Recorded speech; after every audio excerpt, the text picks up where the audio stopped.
welcome to another edition of Lab Rats. My name's Andy Walker. I'm Sean Carruthers. And this is the technology show where we demystify really hard technology concepts like Facebook. Facebook's not hard. It can be if you expose all of your privacy information out there on the internet. Ooh, that would be a hard break, I think. We don't want to do that.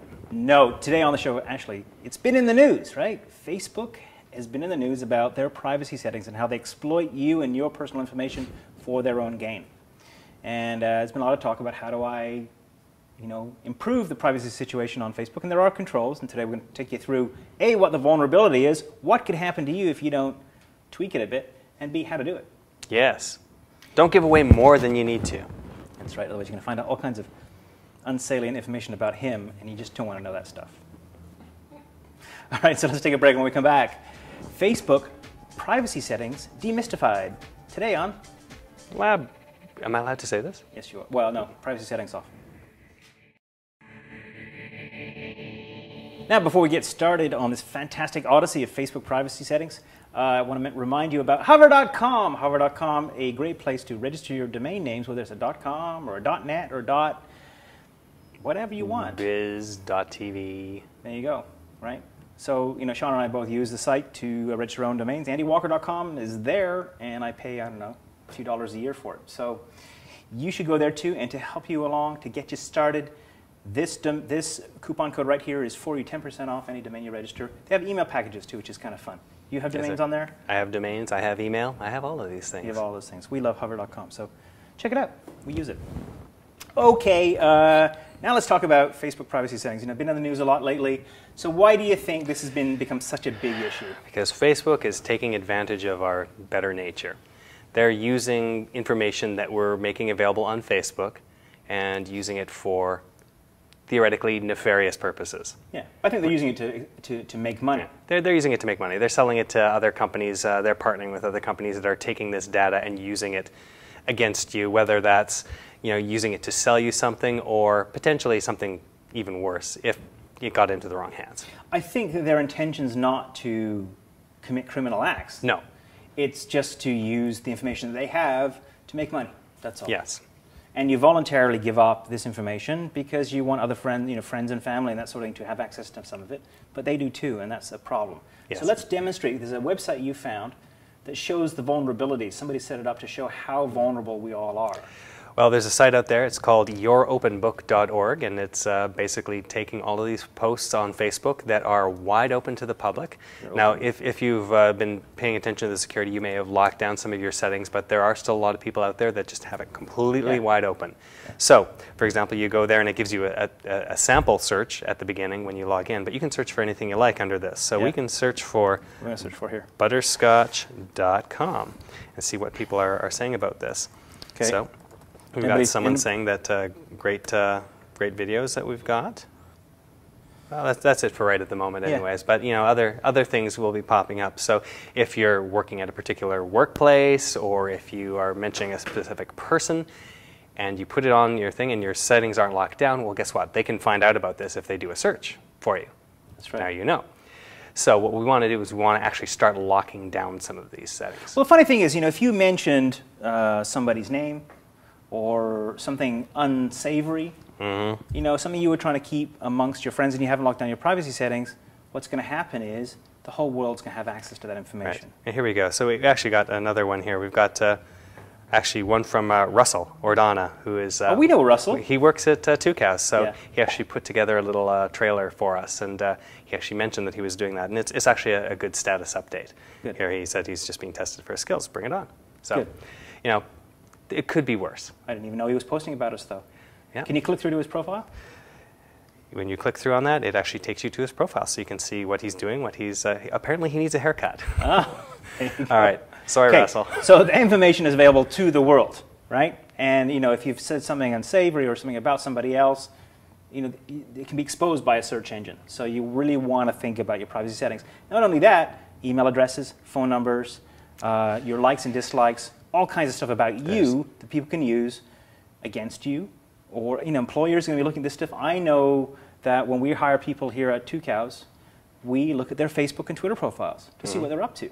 If they're saying bad things. Yeah, or you just suggest what kind of person you are. Yeah. And I think a lot of HR directors these days will use Facebook and Twitter and those kinds of things to find out about you. So guys, you know, whatever you say on the internet, especially on Facebook, if you haven't locked it down, it can be used against you. Yeah, seriously, if you go to your Facebook page and all it says is a bunch of stuff about how you hate your coworkers and you spend every night binge drinking, yeah, we're not hiring you. We're not hiring you. That's just not Really? going to happen. Anyway, okay, good. All right, so let's take you through the key steps, because there is a DIY solution here on, you know, on how to do it. So let's start. I'm going to flip back over here. Maybe, Sean, you want to do the same thing, to my news feed, right? So what I land on when I log into Facebook. So I've logged into Facebook here. Here's my account. And what I'm going to do is to start by clicking over on the account button, and I'm going to go down to privacy settings. Okay. Now this has evolved over the years. You know, once upon a time there was very little in terms of privacy controls, and now there's an entire section on Facebook that allows you to tweak all kinds of stuff. So we're going to go through one by one and sort of give you some commentary on what you should do. So starting with the first one, personal information and posts. You want to start there? All right, so we'll click through to that. So this one is about controlling who can see your videos and the information that you're posting on your wall. So just all of the various information here. Some stuff you don't really care that it gets out necessarily, like your bio and your favorite quotations you're interested in looking for. Well, maybe you want people to know that sort of stuff, but maybe you don't want people to know how old you are, your birthday. You don't want them to see your photo albums, for example, because they might have photographs in there that are designed for your friends and family, but you don't want the entire world to see them. Yeah. So you notice beside each of these things, running down them, there's a little lock setting. Yeah. And pull down menu. So if you click on it, right now I've got my bio and favorite quotations. They're available to everyone. So anyone that sees my public profile will see that. But I can change that by using the pull down menu to friends of friends, only my friends, or customize, which allows you to go a bit more granular. So the implications here are important, because if you set it to only friends, essentially if I've added you as a friend, you can see it. If I haven't added Paul, who's behind that camera over there, as a friend, he can't see it. I don't want him to see this stuff that I'm posting. Right. So if it's friends of friends and you've added Paul, though, then he can see what I'm posting because he's a friend of you and you're a friend of me. Right. So now it's basically transferable property. It goes one deep. So anyone that's a friend of any of your friends can see everything you're doing. Yeah. And that is also a problem, potentially, if you're slagging off your boss, but you're not friends with your boss, but one of your friends is friends with your boss. Your boss will still see that. Right. It's like 1 degree of separation, or 2 Yes. degrees of separation, but all of a sudden, right, suddenly it becomes very easy. And you think about it, how many friends do you have? How many friends do they have? That's a lot of people in the world, and you know, especially when it's in a fairly closed circle, it's going to be your community, people in your community who you're not friends with, who can see stuff about you that you just don't want. Right, and there's another more sinister reason for this as well, especially if you have people on your friends list who are children, perhaps. Say your kids are online. You want to teach them to make it so that only their friends can see their content. Yeah. Because friends of their friends may not be their friends, and they may be into something that their friends aren't into. So you want to make sure that you keep your children safe, you keep your family safe, all these things by locking things down like that. Very good, actually. So this episode may be worth watching with your children, and you might want to do an audit of your kids' privacy settings as well. Yeah, you don't want your friend or your children to leave their entire lives open to the entire world. That's right. Because stuff like that, this, as you said earlier, this stuff is out there as soon as you put it out there. Stuff like that could come back to haunt them at some point. Absolutely. The next one's pretty important around identity theft, contact information. It's the second in the list there. So if I click on that there, you can see my IAM screen name, my mobile phone, my other phone, my address information, my website. Now, all of that stuff can be built, if it's public, you can build it for a profile on you, and somebody can steal your identity. I mean, it's a way of mining information about you and your personal information. So if this was set up as a company page, you may want the phone number available, but if it's just for you, it's for me, yeah, then you don't want them to see that. Yeah, and my mobile phone, for example, I see you guys have it set to only to me, right? But I could say, only friends. Only my friends should know my mobile phone number, right? I kind of want that. I don't want telemarketers to know that. And if they're friends of friends, or everybody, and frankly a lot of people have it set to everybody, it's a telemarketing situation, email is going to be spam, things like that. Okay, the next one, Sean, is going to be... It is friends, tags, and connections. So control whether your friends, tags, and connections display on your profile, it says. Again, the similar sorts of things. So your friends can see who your other friends are. That may not be something that you want. Right now I've got it set to everyone because it doesn't really interest me all that much whether people know who my friends are on this. But again, with children, perhaps you don't want to know who their friends are, you know, that sort of thing. You may just be a very private person. It's just you don't want to expose your friends to your other friends or people that aren't your friends that are just seeing your profile after a search. Again, your current city, your hometown, maybe you don't want people to know where you live. You've moved and you don't want people tracking you down. You're hiding from the law? Maybe you're hiding from the law. Or maybe it's just an issue. It's just you don't want people knowing where you are. For whatever reason. There's ways to steal identities using a bare minimum of facts about somebody. Right. And the more you expose here, the more you become vulnerable to that sort of thing. Again, certain things you don't need to care about, but some things you may want to lock down just in case. So this is sort of about the circle, the people that are connected to you, your relationships, your family, videos and photos of you, which will contain information, pictures of you and your friends and your family per se, right? Hometown education and work. I think family is important too here, you know. Do you really want to know who your dad is, or your mom is, or your children are, or your wife or your spouse, like your husband or your wife? Do you really want to know that? I mean, in most cases, you might not care, but in the case of identity theft, that's useful information for a thief to have. Or, for that matter, you know, you just may, your wife may not want people to know that she's married to you. Like, it may not be. No, so that's why your wife removed you from her profile. No, but in the case of my wife, right? My wife Michelle, she doesn't really want. You just gave it all away. She doesn't mind that I use her first name, but people generally, she has a very private life. And she doesn't want everybody in television world and Lab Rats land to kind of dig deep into her personal life, you know, just because I happen to be on a show or I was on television once upon a time, you know? Right.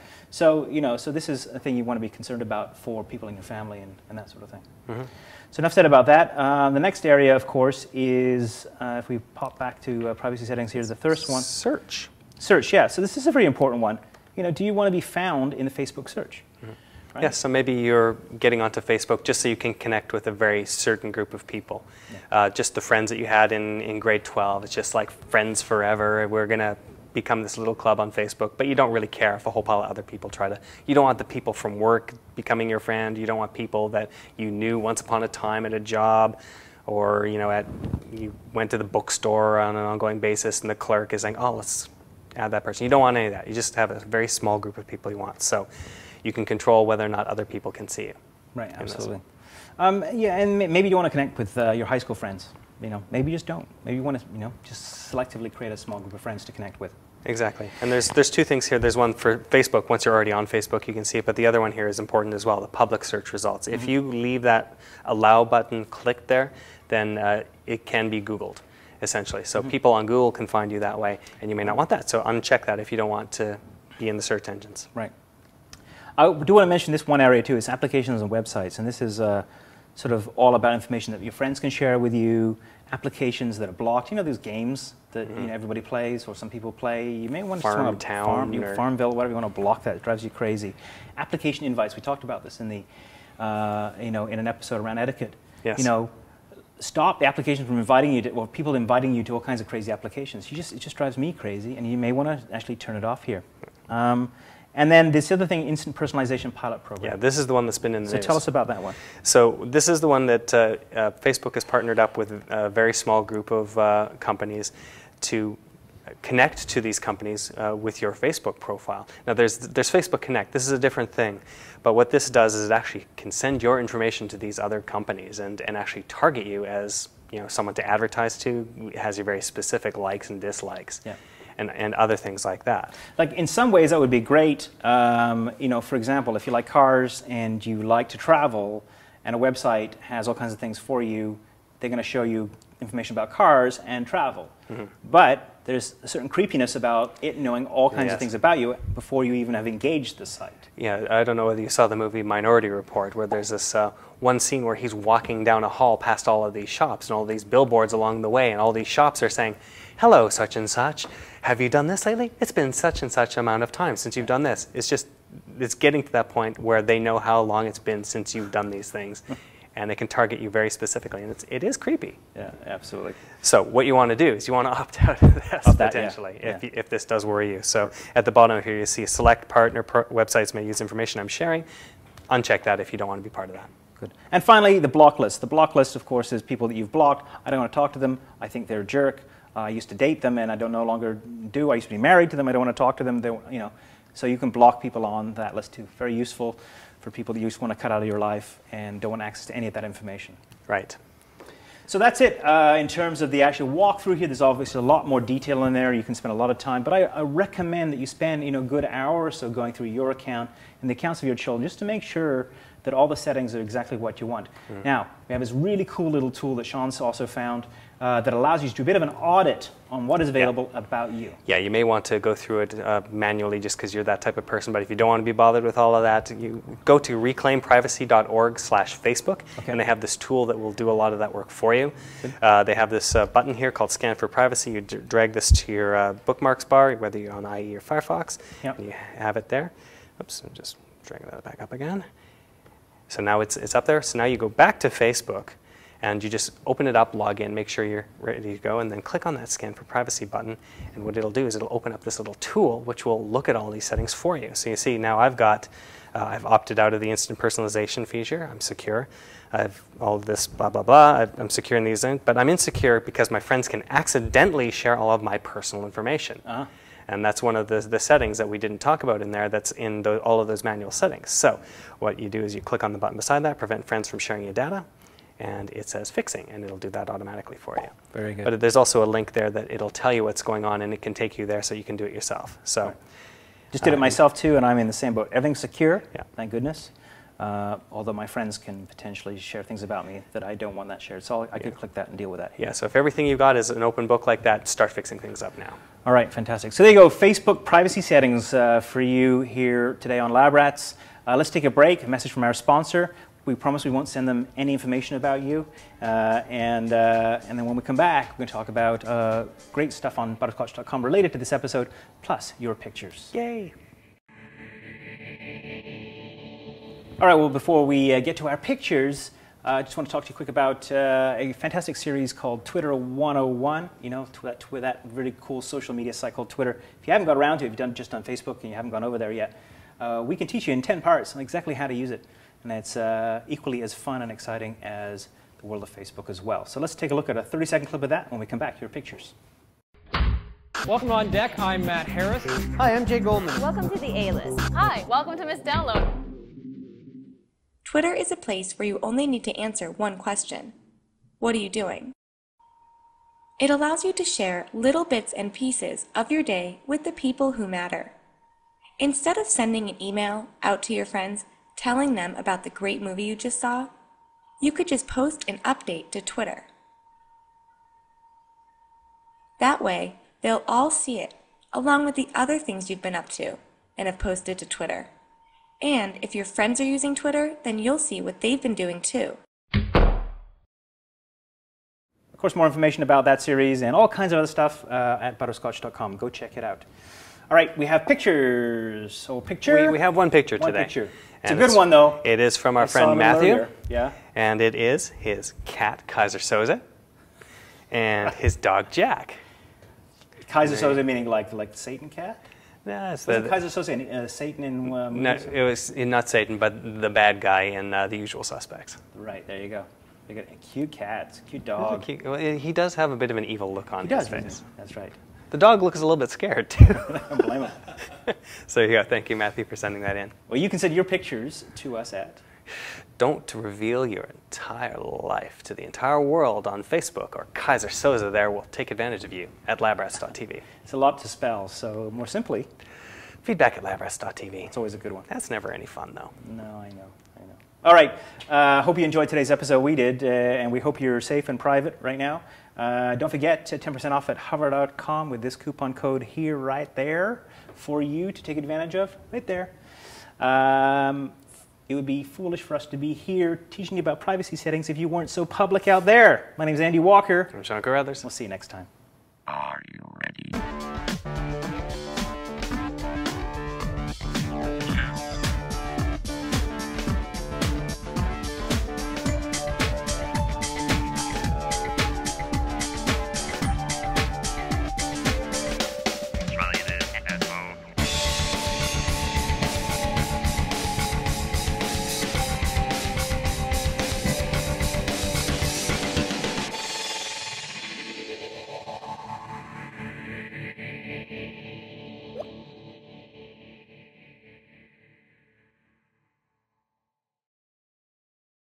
By the way, you also spelled Suxor wrong. No, it's Stand up, stand SUXOR. up on the camera, please. How can you spell Suxor wrong? It's not a real word. Capital X, 0 R. Oh, get out of town, Mr. If you're going to use Suxor, you got to use it right. What is Suxor from? It's like leet speak. It's what? It's leet speak. What's What's leet speak? nerds talking? It's nerds. Nerd speak? Is it what this is like Like lolcat? when you put like 3s instead of E's and pluses instead of T's. And Young zeros generation of zeros instead of O's.